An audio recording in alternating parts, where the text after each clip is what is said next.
দাতুশ্রী, এক রাজার আদেশ ভঙ্গ করার শাস্তি কি হওয়া উচিত? অপরাধ কার দ্বারা হয়েছে এটা বিচার করা আবশ্যক পুত্র। কে অপরাধ করেছে সেটার কি গুরুত্ব আছে বলুন দাতুশ্রী? অপরাধ হয়েছে সেটা জানাই যথেষ্ট। বলুন, এক রাজার আদেশ অমান্য করার কি শাস্তি হতে পারে? কখনো কখনো মানুষের প্রাণ বাঁচানোর জন্য বৈদ্য মানুষের অঙ্গ কেটে বাদ দেয়, তবু সে মানুষের শত্রু নয়। তাকে দণ্ড দেওয়া হয় না, বদলে পুরস্কৃত করা হয়। কুন্তী যা নগরদ্বারে করেছে তা উচিত নির্ণয় ছিল পুত্র। সে প্রজাদের বিদ্রোহকে রুখেছিল। প্রজারা যা আলোচনা করছিল তা আমি শুনেছি পিতামহ। তারা বলছিল, যদি মহারাজের আদেশ কঠোর মনে হয় তাহলে রাজমাতার শরণে চলে যেও। অর্থাৎ মহারাজকে এখন আর কেউ সম্মানই করে না। কিন্তু তা তো অযোগ্য নয় পুত্র। রাজার কর্তব্য প্রজাদের শঙ্কিত করা নয়, জীবনের সমস্ত ভয় থেকে প্রজাদের রক্ষা করাই তাঁর কর্তব্য। তবে আর পিতাশ্রীর মস্তকে মুকুট ধারণ করার কি প্রয়োজন মাতা? সিংহাসনে মাতা কুন্তীকেই বসিয়ে দিন। আর মাতা কুন্তী তো নিজের পুত্রদের পরামর্শ নিয়েই রাজত্ব করবেন। অর্থাৎ হস্তিনাপুর এখন ভ্রাতা যুধিষ্ঠিরের ইচ্ছানুসারেই চালিত হবে। তবে আর বিভাজনের কি অর্থ রইল?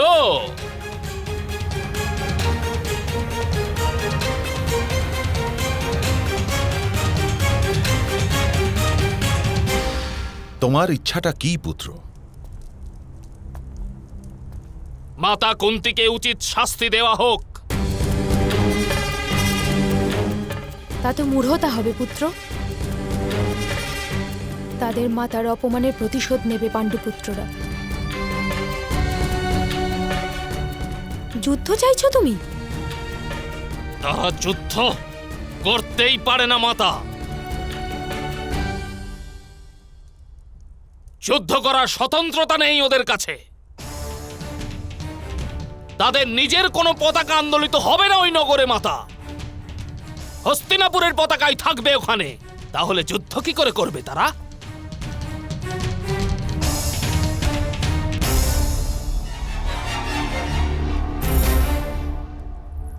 দাতুশ্রী, এবার আপনি সিদ্ধান্ত নিন।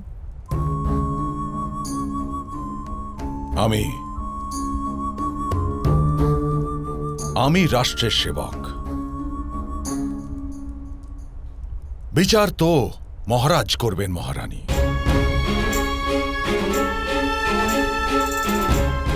আমার আছে একটাই উত্তরাধিকার, যা আমার পিতা আমায় আশীর্বাদ স্বরূপ দিয়েছিলেন।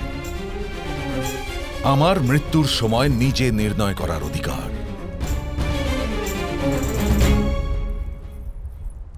এ ছাড়া আমার নিজের আর কিছুই নেই মহারানী।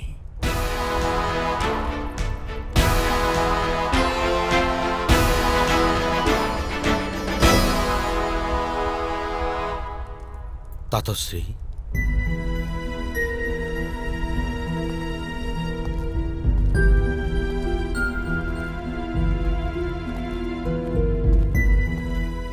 দাতুশ্রী,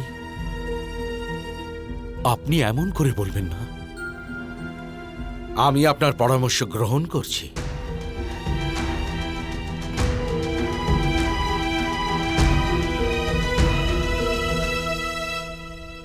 কুন্তীর কোনো শাস্তি হবে না পুত্র।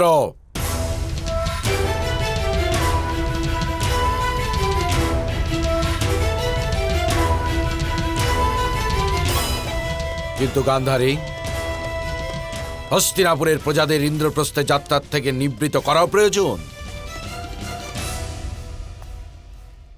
সেই জন্য আমি সিদ্ধান্ত নিয়েছি কেবল প্রজারাই নয়, স্বয়ং রাজপরিবারের কোনো ব্যক্তি অংশ নিতে যাবে না এই নগর পূজায়।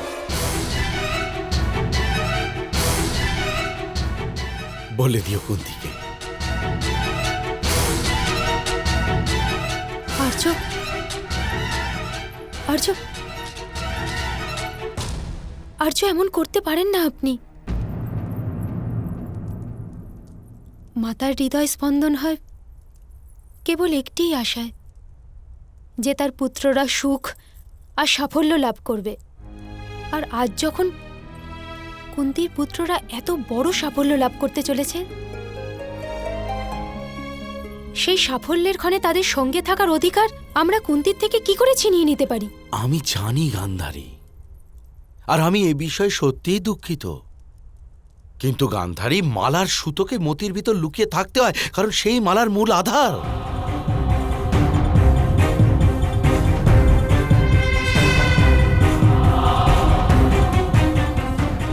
ঠিক তেমনই প্রথম বলিদানও রাজ পরিবারকেই দিতে হয় সর্বদা,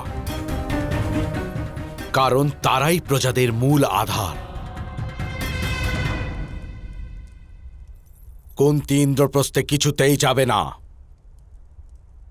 এ আমার অটল সিদ্ধান্ত।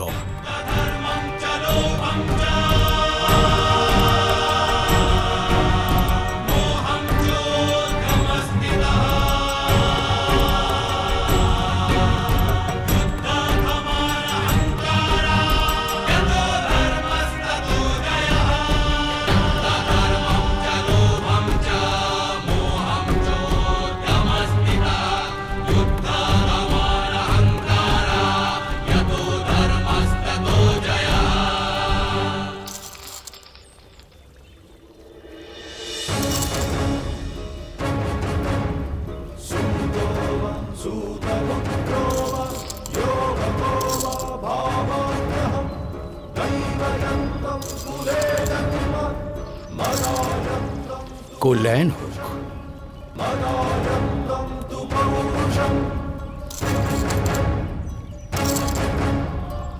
আপনার কল্যাণ হোক অঙ্গরাজ। আপনার মতো দানবীর সমগ্র আর্যাবর্তে নেই। আমি কোনো দানবীর নই ব্রাহ্মণ দেবতা। আমি তো কেবল দান করি এজন্য কারণ আমার পিতাশ্রী আমাকে বলেছেন দানই শুদ্ধির শ্রেষ্ঠ উপায়। দান করলে আত্মা বিশুদ্ধ হয়ে যায়।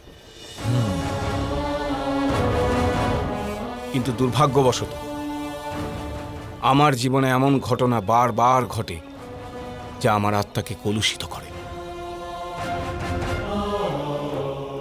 কল্যাণ হোক।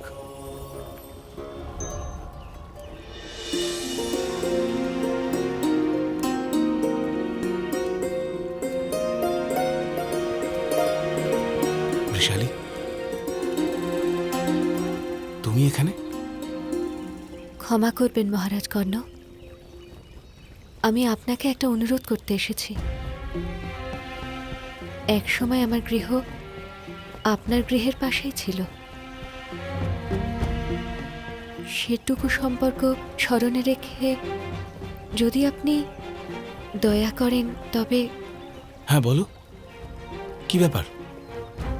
আমাকে আমার পিতাশ্রীর কাছে যাবার অনুমতি পাইয়ে দিন। যুবরাজ তো আপনার মিত্র, তাই না? কিন্তু তুমি তো রাজমাতার সঙ্গে ইন্দ্রপ্রস্থ যাচ্ছ, তাই না? রাজমাতাকে ইন্দ্রপ্রস্থ যাওয়ার থেকে বিরত করেছেন মহারাজ। ইন্দ্রপ্রস্থের নগর পূজায় যেতে পারবেন না উনি। অসম্ভব। এত বড় অধর্ম, এত বড় অধর্ম করতে পারেন না যুবরাজ। আমাকে আমাকে ওনার সঙ্গে কথা বলতে হবে।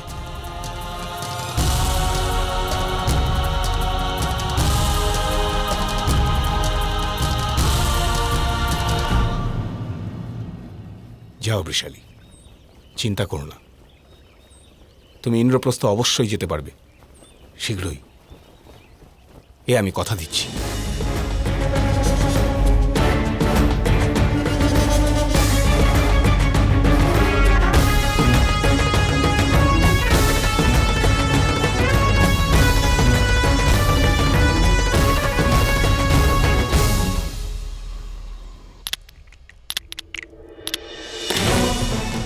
পাঁচ।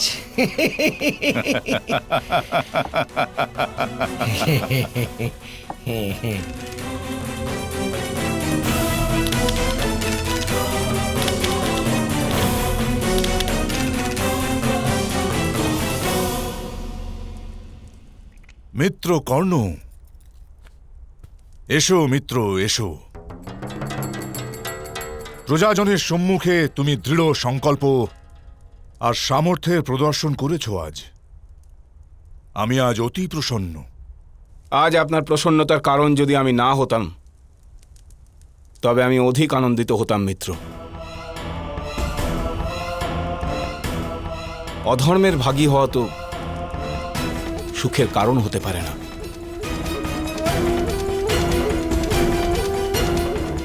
অধর্ম? এমন কেন বলছো মিত্র?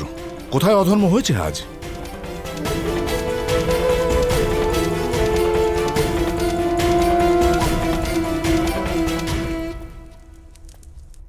কারো মাতাকে বন্দি করে তার পুত্রদের থেকে প্রতিশোধ নেয়া অধর্মই হয়।